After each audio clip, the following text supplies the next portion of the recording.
A young woman vanished in the middle of the night on her way home. Half after murdering a young woman in Bend, the killer admits to the murder. And when the truth finally came to light, it revealed a tragedy rooted within the very security system that was supposed to protect her. This morning, 32-year-old Edwin Lara pleaded guilty to aggravated murder in the death of 23-year-old Kaylee Sawyer. The person responsible for that tragedy ultimately paid the price with multiple life sentences.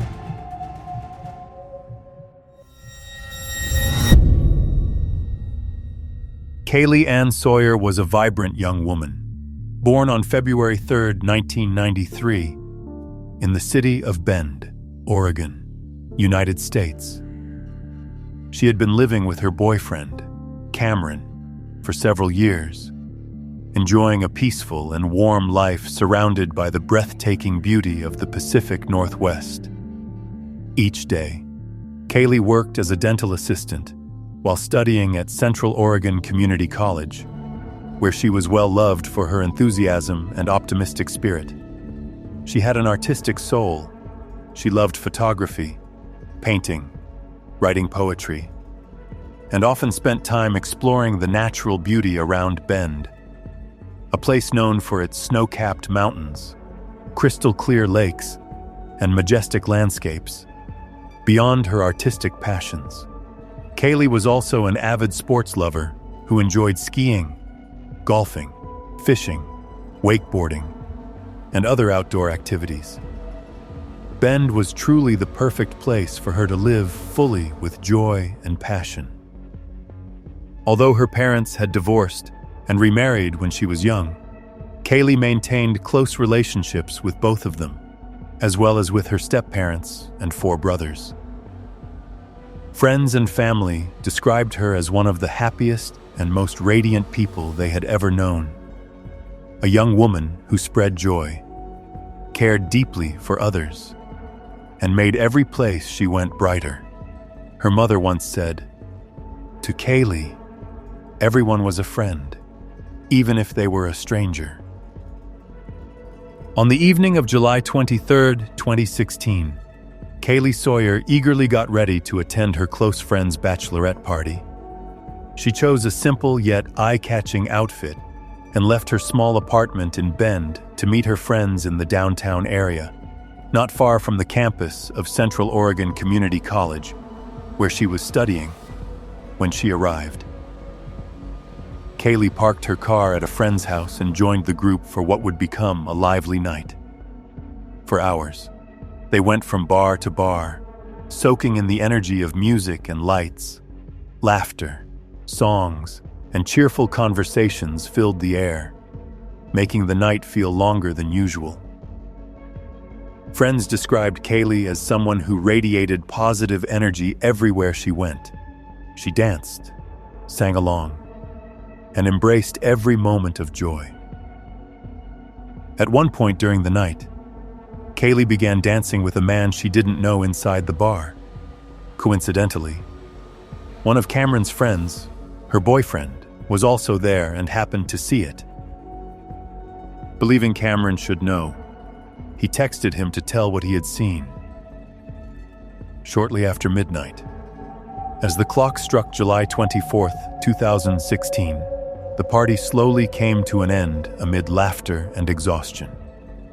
After a long night of fun with her friends, Kaylee felt it was time to head home.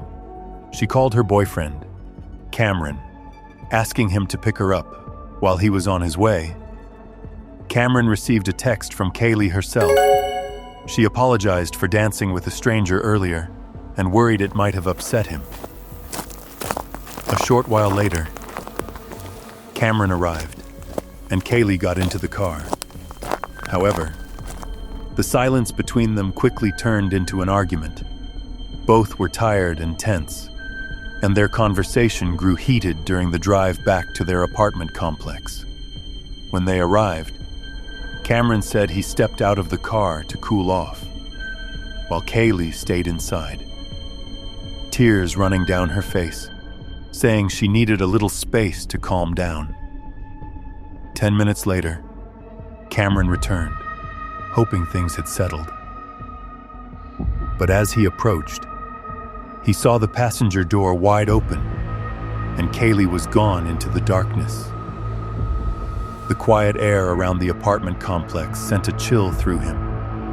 Kaylee Sawyer was no longer there, and from that very moment, she had vanished from everyone's sight. Cameron began to panic when he couldn't find any sign of Kaylee. He kept texting her, his tone at first gentle, then increasingly anxious. "Kaylee, where are you? Please come back. I don't want this to be a misunderstanding.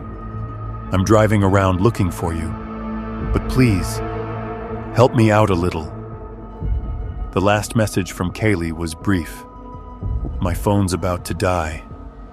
Cameron immediately replied, "Please don't scare me like this. I'm sorry if I upset you. I'm driving along College Way, slowly, but I can't see you anywhere. Please come back." The response that followed made his heart sink. "Are you kidding me? Because this is goodbye." After that message, Kaylee's phone went dead, and from that moment, all communication ceased. Cameron drove through the streets of Bend, stopping by a friend's house hoping Kaylee might have walked there, but she was nowhere to be found. His unease grew stronger by the minute. He searched the entire night, driving down every street, parking lot, and quiet neighborhood, calling her over and over in vain. Kaylee's mother, Julie, along with her friends, also tried calling and texting, but no one received any response. At first, everyone hoped Kaylee just needed some time alone to cool off. Maybe she had gone somewhere to rest.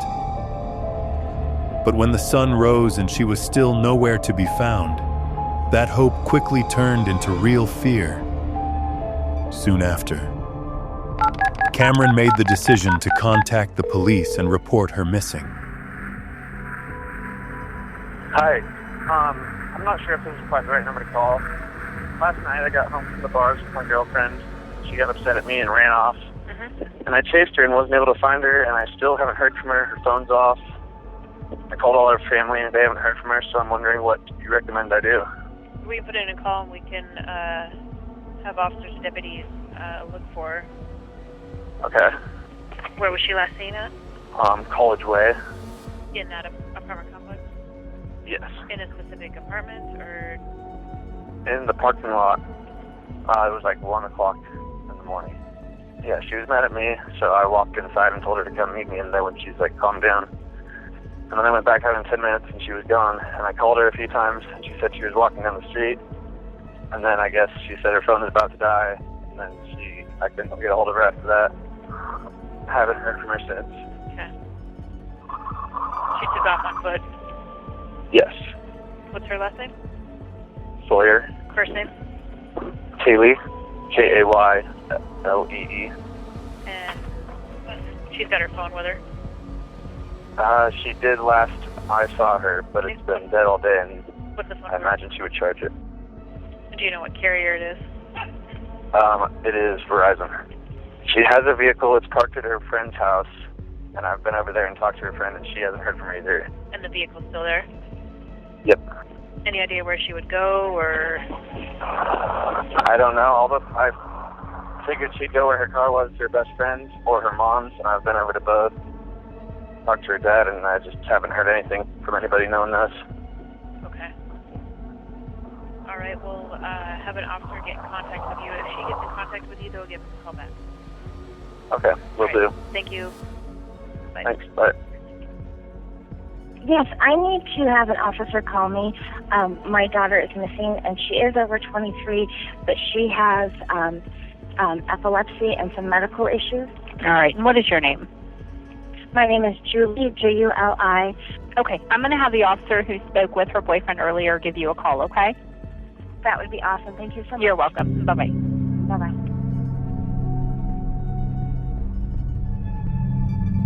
News of Kaylee's disappearance spread rapidly across social media, throwing the entire community of Bend, Oregon, into a state of concern. Within just a few hours, Hundreds of volunteers signed up to help in the search, posting flyers, sharing her photos online, and urging anyone with information to come forward. Cameron, Kaylee's boyfriend, was immediately brought in for questioning. He cooperated fully, providing a detailed account of that night, the messages they exchanged, and his desperate overnight search for her. Detectives found nothing suspicious in his statements or behavior, and he was quickly cleared as a suspect. Investigators then turned their attention to Kaylee's friends who had gone out with her that evening. All of them gave consistent statements. She left the group shortly after midnight, seemed happy, and showed no signs of distress. When no clear leads emerged, detectives focused on the man Kaylee had danced with at the bar, hoping he might hold a key piece of information. When they located him, he appeared genuinely shocked to hear that Kaylee was missing. He explained that they had only danced for a few minutes amid the party atmosphere before she returned to her friends, and he hadn't seen her again since. The investigation hit a standstill, while the entire city of Bend continued to hold on to hope for a miracle. In an unusual missing person case has hundreds of Central Oregonians concerned and on the lookout. Bend police are working to find Kaylee Sawyer, and tonight Jennifer Wade spoke with Sawyer's parents. Jen, how long has their daughter been missing? Alex Sawyer was last seen early Sunday morning near her West Bend apartment parking lot, walking toward nearby Central Oregon Community College. Her mother says her daughter is very close to her family, and it's very unusual for them not to hear from her for 2 days. They say they are worried sick and just want to get their Kaylee back. She has four younger brothers who desperately want their big sister home. Missing 23-year-old Kaylee Sawyer has much of Central Oregon on the lookout. Thousands of concerned residents spent the day putting up flyers and sharing their concern on Facebook. And we just contacted everybody and said, please get her face out there. The entire city of Bend seemed to hold its breath, waiting for news about Kaylee. But for her mother, Julie, a mother's intuition spoke differently. She recalled that the moment she heard her daughter was missing and not responding to anyone, a strange feeling washed over her, a deep, unshakable sense that something was terribly wrong. Meanwhile, police worked tirelessly to trace Kaylee's phone signal. They detected a few strange pings in several areas around Bend, but disappointingly, it turned out to be just an old iPhone still registered under her Apple ID, not the device she had with her the night she disappeared. By Monday morning, Kaylee still hadn't shown up at the dental clinic, something completely out of character for her, as she had never missed a shift without notice. Realizing the situation had become critical, investigators officially entered Kaylee Sawyer's name into the national database as a high-risk missing person. As the search entered its tense 24th hour, a sudden breakthrough emerged.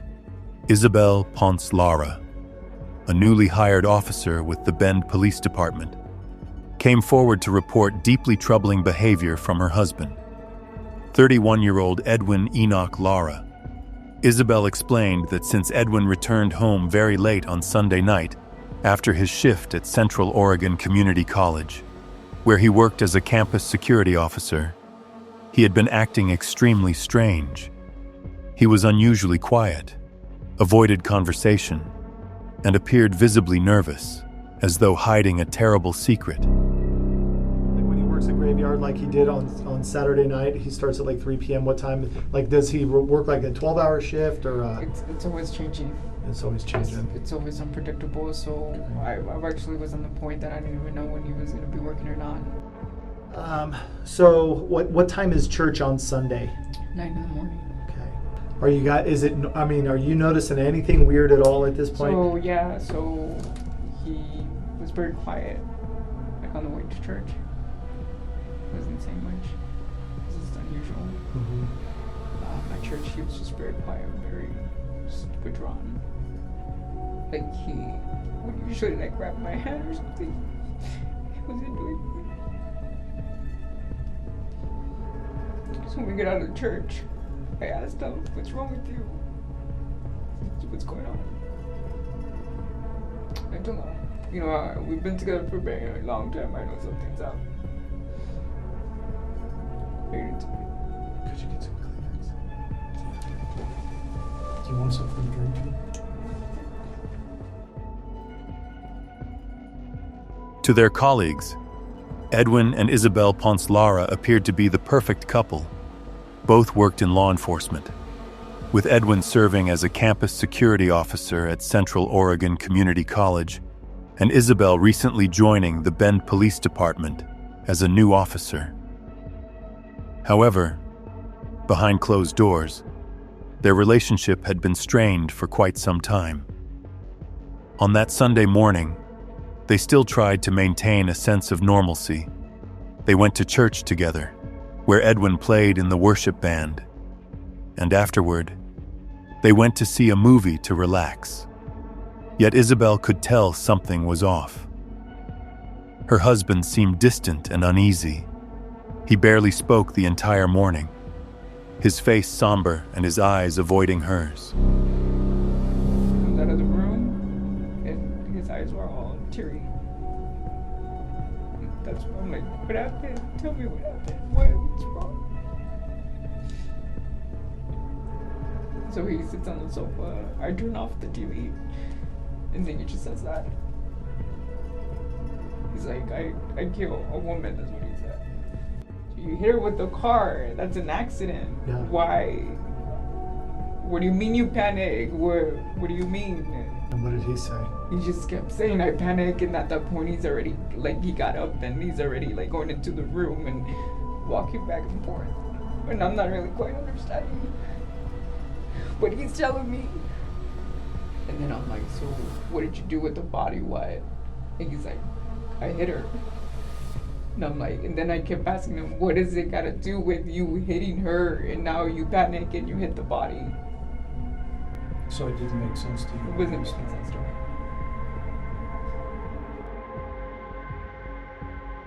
At that moment, he also admitted that some of Kaylee's personal belongings, such as her shoes and ID card, were hidden in the shed behind their house. Isabel immediately realized the gravity of his confession and tried to call her colleagues. But Edwin panicked and fled before she could react. He took with him a dangerous object that legally belonged to Isabel, which made her even more fearful for her own safety and for the safety of others. It wasn't making any sense to me. But when I saw the stuff, I'm like, "Oh fuck." Did he say when this happened? So he just said, He's just telling the story. he just hit the, like, when he was working that Sunday morning, he didn't give me like a time. Right after Isabel reported what had happened, officers immediately went to the home she shared with Edwin to investigate. There, they found exactly what Isabel had described: Kaylee Sawyer's ID card, her shoes, a rock bearing suspicious marks, and a clump of hair that looked identical to Kaylee's. These pieces of evidence made it clear this was no longer an accident, as Edwin had previously claimed, but a violent act that had led to a heartbreaking tragedy. As police began collecting evidence at the scene, Edwin had already vanished. He fled Bend, leaving his car at his parents' house, and began a multi-state crime spree spanning hundreds of miles. While on the run, Edwin came across a 19-year-old woman named Andrea Moy sitting in her car after a long 12-hour work shift. Taking advantage of her exhaustion, he opened the passenger door, used a dangerous object to threaten her, and forced Andrea to drive for him. Along the way, Edwin boasted about photos of himself wearing his Central Oregon Community College security uniform and talked about the news reports circulating about Kaylee's disappearance. He seemed smug, yet delusional, as if he were living inside a story of his own making.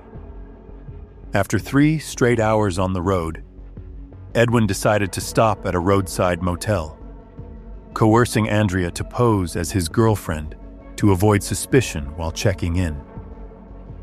Once inside the room, Edwin locked the door and forced Andrea to obey his commands. He handcuffed her to the bathroom doorknob and went in to take a shower, leaving her terrified and helpless. When he came out, he ordered her to shower in front of him, an act both immoral and deeply threatening. Andrea bravely resisted, stalling for time and firmly refusing to comply. When she wouldn't submit, Edwin changed tactics, handcuffing her to the bed and handing her a few pills, insisting she take them to help her sleep. In that desperate moment, Andrea stayed calm and thought fast.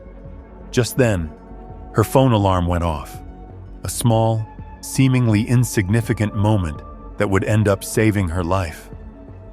Thinking quickly, Andrea lied, telling Edwin she had a contagious illness and that the alarm was her reminder to take medication for it.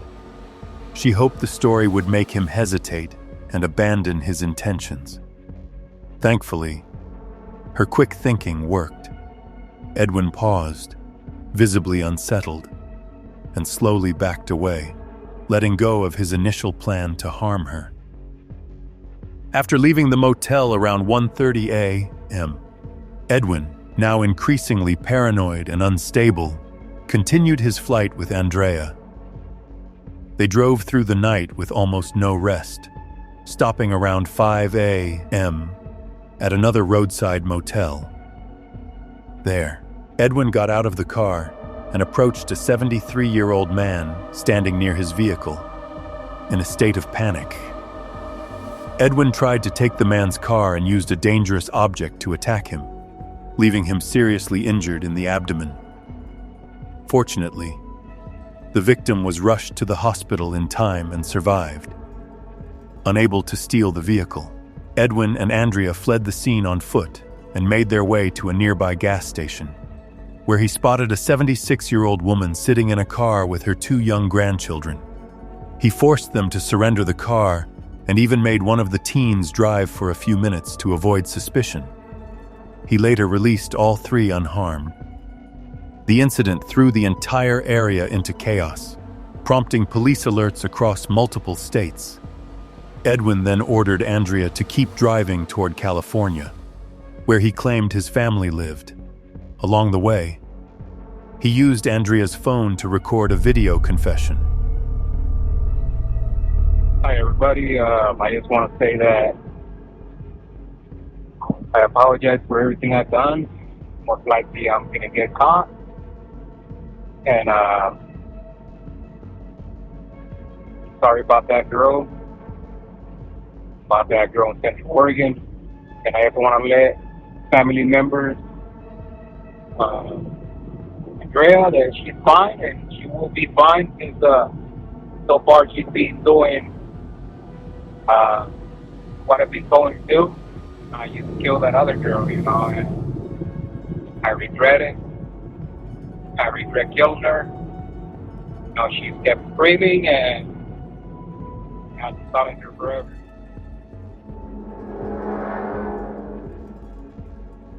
After recording the video on Andrea's phone, Edwin ordered her to post it on social media with a shocking title: "The man behind the tragedy is on the run." He then called several family members, trying to explain himself and say goodbye. His voice was a mix of panic and despair, revealing that he had completely lost control of his emotions.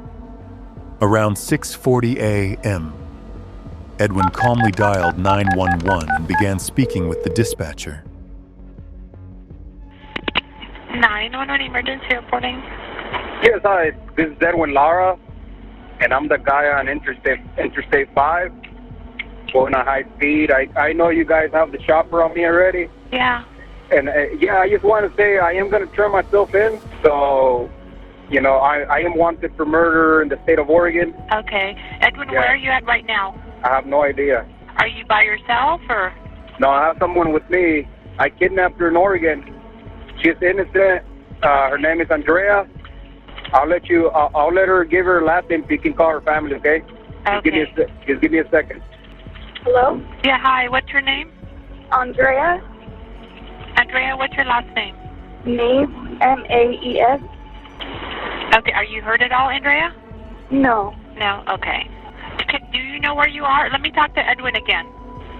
But I want to ask you a favor. Uh-huh. So I have asthma. You have asthma? Okay. Yeah, so you tell them not to be too rough on me because, you know, I can barely breathe right now.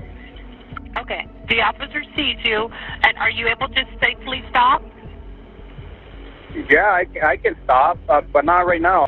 I just don't want to stop right here in the middle of the road, you know, putting myself in danger and putting everybody else in danger, more in danger, I guess. You know, they won't. They're aware. I'll let them know they won't. But if you can stop safely, they just don't want you to run. They think you're trying to run or anything.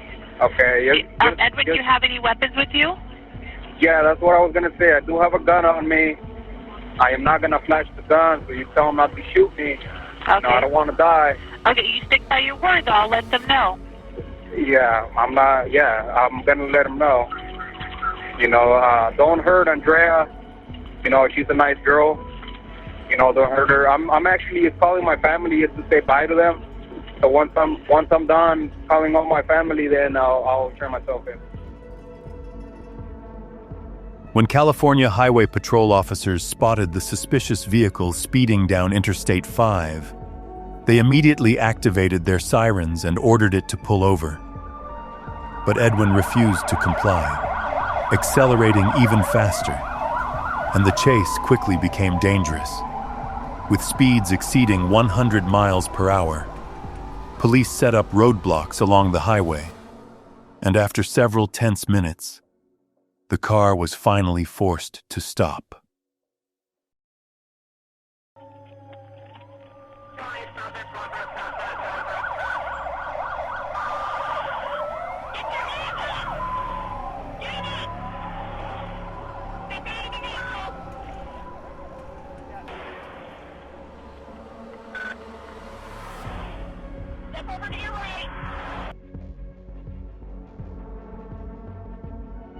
Before surrendering, Edwin recorded a short video, his voice weary and filled with regret.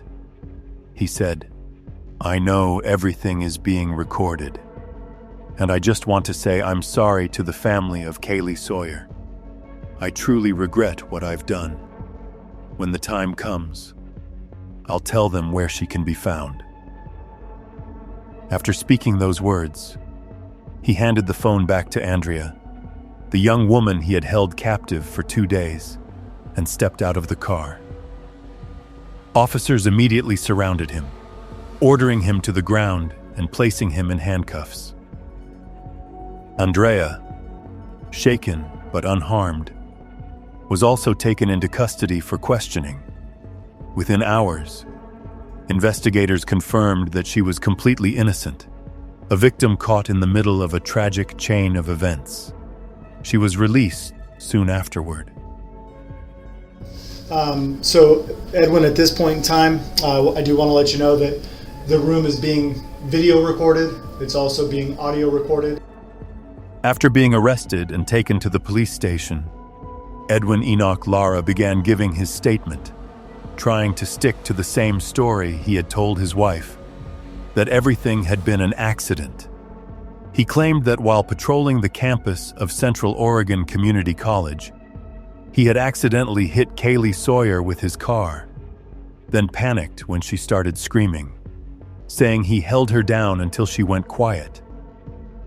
This version of events immediately raised suspicion among investigators, as the evidence they had gathered completely contradicted his account.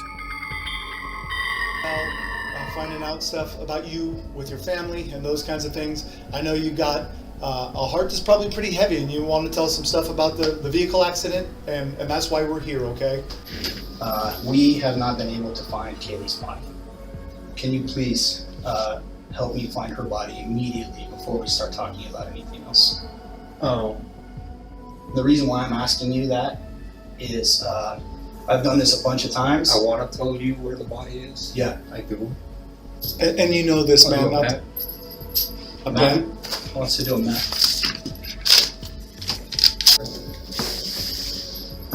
Can I say the story what happened first? Yeah, as you're drawing, please, or whatever you'd like to do. Sir, please do the map first. You're doing good, Edwin. You know what? This is not easy. I mean, you might be a little bit scared. We're going to hear what you have to say. We really, really want to. I'm thankful to you. I want to say that right away, that you hear what this man has to say and that you've got a heart inside of you. And I know, because I was in your house. I saw the Bible. I know you thumb through it a lot. I see that you've tithed for months consecutively. I know you have God in your heart, okay? And that's just not a trick. That's eternal, right? You know that. And I was going to turn south on College Way on the D4 lot. So I was going to turn south on the do not enter area there. And I didn't see her. She was wearing all black. So I was in a hurry, so it was my fault. And I wasn't expecting anybody, you know, at that time of night. So I just turned and I mean, I didn't hit her that hard. I just bumped her with the patrol car, bumped her with the front rack. And she fell down. And at first I thought, you know, first thing I was, I killed her, you know, but I didn't hit her that hard. So I got off the car and she was really drunk. And then she looks at me and then she started screaming. So I panicked and I just grabbed her by the throat. She was kind of heavy, you know. So I just grabbed her and pretty much ripped everything off her, like her glove. Threw her in the ditch. And then I went back home and I was like, okay, they gotta find her pretty quick. So I gotta move her, put her somewhere else.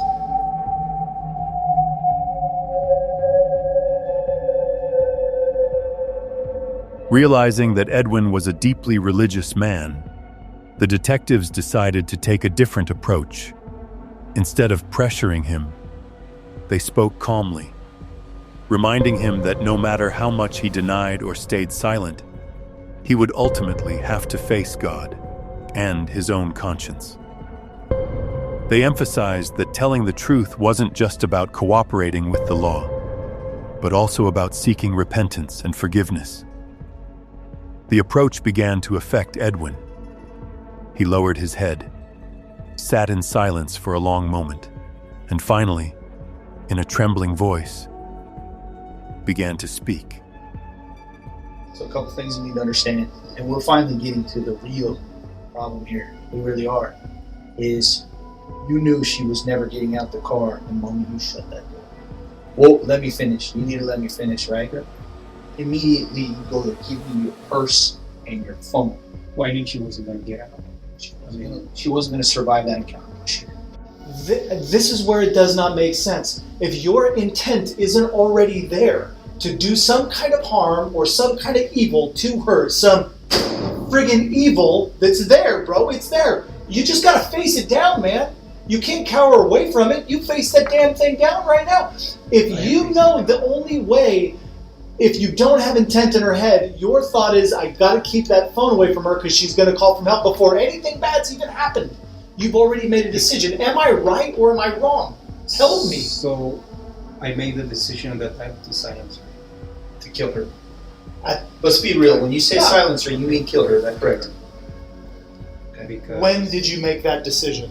When she started screaming, because she had seen my face. But you already grabbed her phone. You already kept her away from making a call for help or contacting someone. So you're already preserving yourself. So I'm thinking it's before, when you ask for the purse, I think you already know in your head, I'm going to silence her. I'm going to kill her. She honestly thought that I was going to do something. You were, man. And when that's the problem right now, you were. You absolutely At first I wasn't. Yes, you were. No.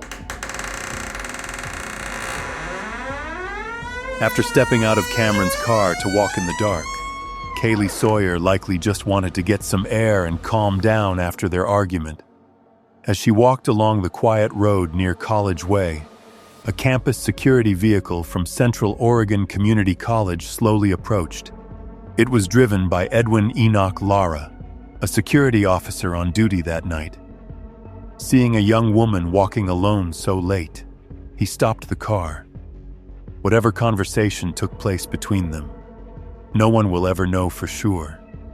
But investigators believe Edwin pretended to be friendly and offered to give her a ride back to her apartment nearby. Since Kaylee thought she was speaking with a campus security officer, she had no reason to be afraid. It wasn't unusual in Bend for students or locals to be given rides home by campus security, so Kaylee likely felt safe accepting his offer. But only minutes after she stepped into the back seat, everything changed. The rear doors of the vehicle were designed like those in a police car. They couldn't be opened from the inside. As Edwin began to drive away, Kaylee realized she was trapped. There was no way out. According to his final confession, when Kaylee Sawyer was trapped inside the patrol car, Edwin began making inappropriate advances and uttering threats. Kaylee resisted with all her strength and refused, but he lost control, resorting to violence that left her unconscious. He then drove away from the College Way area, heading several miles out to a remote location. There, Edwin continued his cruel actions, inflicting severe injuries on Kaylee before leaving her in a critical condition. When recounting the events, he claimed that when he left, she was still breathing, a detail that deeply pained investigators to hear. Afterward, Edwin returned to the Central Oregon Community College campus, switched to another vehicle, and drove back to the scene in an attempt to erase evidence. However, his effort to cover his tracks failed. During the investigation, police found the original patrol car Edwin had used to flee. Inside, they discovered several handwritten notes, one admitting that the incident happened in Lot B12 on College Way, and another that read, "I'm sorry for causing her passing." From these notes, search teams expanded their efforts along Highway 126, and in a rugged area near a canyon, they discovered the remains of Kaylee Sawyer.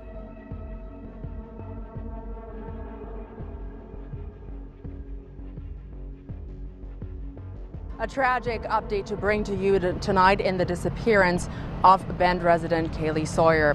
Police now say they found a body and they believe that to be Sawyer's body. Now, Edwin Lara has been arrested yesterday in connection with this. Edwin Lara is a 31-year-old Redmond resident currently employed at COCC working as a part-time campus public safety officer. We've recently learned that Lara's wife, Isabel Pons Lara, as I mentioned, is a Bend police officer who yesterday morning reported her husband's potential involvement in this. Although Edwin Enoch Lara had confessed to everything during interrogation, he changed his stance once in court and entered a plea of not guilty. Prosecutors announced they would pursue the maximum sentence allowed under Oregon law, citing the extreme severity and public impact of the case. However, Edwin's defense attorneys argued that during his detention, their client had been denied access to personal phone calls and timely legal counsel, rendering his earlier confession a violation of due process. To the dismay of Kaylee's family and the public, the judge accepted this argument, ruling that Edwin's lengthy and detailed confession could not be used as evidence at trial. The decision stripped the prosecution of one of its most crucial pieces of evidence, forcing them to rely entirely on forensic findings, digital data, and witness testimonies to strengthen their case.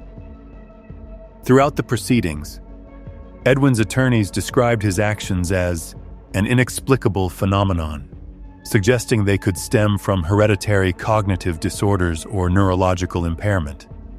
In contrast, the prosecution maintained that Edwin had been fully aware of his actions, that his behavior was calculated, deliberate, and characteristic of a dangerous individual with a high likelihood of repeating violent patterns if not stopped in time. A half after murdering a young woman in Bend, the killer admits to the murder. This morning, 32-year-old Edwin Lara pleaded guilty to aggravated murder in the death of 23-year-old Kaylee Sawyer. This plea deal means he will avoid a possible death sentence. By January 2018, nearly 2 years after the case that had shaken Bend, Edwin Enoch Lara finally changed his plea, admitting guilt to 2 primary charges: aggravated murder and robbery, in exchange for avoiding the death penalty sought by prosecutors. Although forensic evidence and witness testimony revealed that his crimes extended far beyond those 2 charges, the prosecution was forced to make a strategic decision.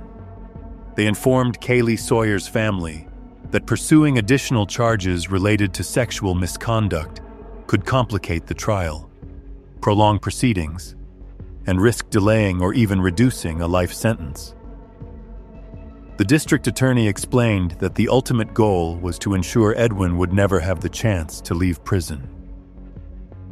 After many painful discussions filled with tears, Kaylee's family, heartbroken but resolute, reluctantly agreed to the plea deal. Number 1, to have our Kaylee back with us, alive and well, and pursuing her life. Number 2, I'd wish to have this piece of garbage, the defendant, sentenced to death for what he's done to my Kaylee. And number 3, I wish the court system in the state of Oregon would just hand him over to me and allow me to administer the death sentence. Kaylee's mom also spoke today, calling Lara a monster. More family and friends will speak later this afternoon. The judge is expected to sentence him later today or tomorrow. With the plea agreement approved, the court sentenced Edwin Enoch Lara to life in prison without the possibility of parole for causing the tragic death of Kaylee Sawyer. The sentence ensured that he would spend the rest of his life behind bars, with no chance of freedom. In addition, the court imposed a second life sentence for the kidnapping of 19-year-old Andrea Mice, the young woman who had endured 2 terrifying days in his custody. Following their testimonies, Lara himself addressed the court, making an emotional plea for forgiveness. Today, I've seen your pain.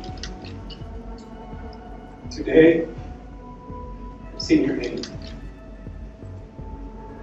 I don't have much to say to you at this moment. I only have a single prayer. It's something I'd like to speak to whoever's willing to listen. After Lara's speech before the court, Judge Michael Adler called Lara's actions cold-hearted beyond belief and added that Lara was fortunate that a jury would not be sentencing him to death. God Almighty, who art in heaven, all here tonight, I'll ask you to please heal the hearts, all those broken hearts of this community. Today, we don't celebrate the end of this tragedy because it's not over for Kaylee's family. Today is the 548th day we mourn Kaylee's death, and tomorrow will be day 549. Today, though, we do take solace in knowing that Kaylee's killer was brought to justice. During the final court session that closed the case, Judge Michael Adler offered heartfelt words to those who had suffered the most from this tragedy. He commended Andrea Mice for her extraordinary bravery, a young woman who managed to remain calm, steadfast, and intelligent enough to survive a desperate situation, ultimately helping police track down the perpetrator. The judge also expressed deep gratitude to Kaylee Sawyer's father and stepmother, who had written a letter to the court filled with profound pain and love, which he described as one of the hardest letters I've ever had to read in his entire career. His voice trembled as he said, "I am truly sorry for what has happened. I wish I could change everything, but I can't." Meanwhile, Isabel Ponce Lara, Edwin's ex-wife, filed for divorce shortly after the truth came to light and decided to resign from the Bend Police Department. In her resignation letter, she wrote, "This was not an easy decision, but I believe stepping away is the best way for me to continue growing and to heal from what remains." After the trial ended, Kaylee Sawyer's family did not stop at seeking justice for their daughter. They pursued a civil lawsuit against Central Oregon Community College, COCC, where Edwin Enoch Lara had been employed, alleging that the school failed to conduct proper background checks before hiring him and ignored serious warning signs about his troubling behavior. The lawsuit revealed that a female officer had once refused to patrol with Edwin because she felt unsafe and had even reported to her superiors that she was afraid to work near him. However, those warnings were never properly addressed. Kaylee's family and their attorneys also pointed out that the campus security vehicles were nearly identical to police patrol cars, with lights, a partition between the front and back seats, while the security officers' uniforms closely resembled those of the Bend Police Department. They argued that this could easily mislead students or community members and enable certain individuals to misuse their authority within an educational environment. COCC security officers were also equipped with pepper spray, bulletproof vests, body cameras, and handcuffs, equipment that, according to the plaintiff, should only be issued to fully trained law enforcement professionals. After months of negotiations, the Sawyer family reached a settlement worth $2 million with COCC, closing a chapter of the institution's legal responsibility. In 2022, when it seemed that all the pain had finally been left behind, the Sawyer family once again faced an unimaginable loss. The storage unit belonging to Julie Sawyer, Kaylee's mother, was broken into during a series of thefts linked to long-term addiction and illegal substance use that had plagued Oregon for more than 12 months. The two perpetrators, John Vieira and Emily Pickett, had broken into multiple storage units, including the Sawyer families, stealing property valued at more than $30,000. Among the stolen items was an irreplaceable keepsake, a small necklace containing a portion of Kaylee's ashes, which Julie had always kept close as a way of holding her daughter near. When apprehended, John Vieira admitted to throwing the necklace into a trash bin while trying to dispose of the evidence. Despite extensive search efforts, the precious memento was never recovered. Vieira later pleaded guilty to 16 property-related charges and was sentenced to 40 months in prison, while his accomplice, Emily Pickett, received 10 days in jail for the Sawyer family. That verdict could never make up for their renewed pain, a reopened emotional wound that reminded them that even after death, Kaylee's peace had not yet been fully restored. Kaylee Sawyer's legacy has become a symbol of change and hope, forever marked by Kaylee's Law, a bill passed in the state of Oregon in 2019. This law was created to ensure that a tragedy like Kaylee's would never happen again. Under the new regulations, all campus security officers and their vehicles must be clearly distinguishable from those of actual law enforcement. These vehicles are prohibited from having roof-mounted lights or partitions between the front and back seats, the very feature that once trapped Kaylee and prevented her from escaping. In addition, all campus security vehicles must be equipped with GPS systems and interior cameras that automatically record whenever someone enters, ensuring complete transparency and safety. The law also forbids campus security officers from stopping vehicles or searching individuals on their own authority, and requires mandatory national background checks and psychological evaluations before anyone is hired, Beyond legislation, to keep Kaylee's memory alive, her family founded the organization KK Readers, named after the affectionate nickname KK, by which she was lovingly known. This project honors Kaylee's love for children and learning by donating Dr. Seuss books, especially Oh, the Places You'll Go, to children in Head Start programs and preschools throughout Central Oregon. It was Kaylee's favorite childhood book, one that inspired her lifelong passion for writing, art, and kindness. The heartbreaking case of Kaylee Sawyer not only shocked the entire Bend community, but also left behind a profound lesson about vigilance, trust, and the responsibility of those in positions of authority. Just one failure in a security system and a single moment of complacency can lead to an irreversible tragedy. Yet from that pain, light emerged. Kaylee's Law was born, carrying the hope that no one else would ever have to endure the same fate. Kaylee's story reminds us that justice is not only found in the courtroom, but also in the transformation of awareness and compassion within each of us. Thank you for taking the time to listen to today's case on True Crime Documentary. If you were moved by Kaylee's journey of strength and the lasting legacy she left behind, please share this video, leave a comment in her memory, and remember a young woman whose smile could brighten the world around her. Don't forget to like and subscribe to our channel to continue joining us in more true and deeply emotional stories. We'll see you in the next episode of True Crime Documentary, where together we continue the pursuit of truth, justice, and humanity amid the darkest corners of life.